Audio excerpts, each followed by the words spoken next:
Hello! Welcome to Henna's Everyday's Vlog.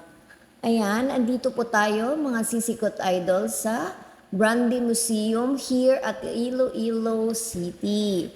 Ayan, the Philippines' first Brandy Museum just opened its doors, no? Nitong mga natapos na ang mga pandemic, so nag-open na po sila uli para mag-explore po ang ating mga kapwa Pilipino na manginginom. No, yung mga mahilig sa mag-inom-inom dyan.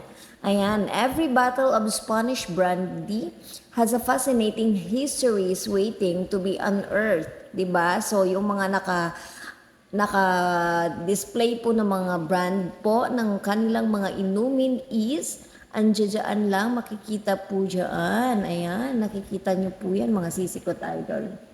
Ayan, kasi kanya-kanyang mga ano dito, may history po ito. So, napakaganda po na pasyalan. Ayan, dito po sa Iloilo City. Ayan.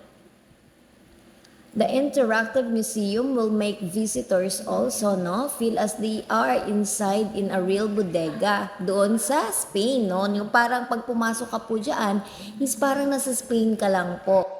O, diba? So, ayan na po mga sisikot idol. No? Kung gusto nyo mabasa po dyan, yung mga nilalaman po niyan, i-stop nyo lang po. So, salamat! Bye-bye!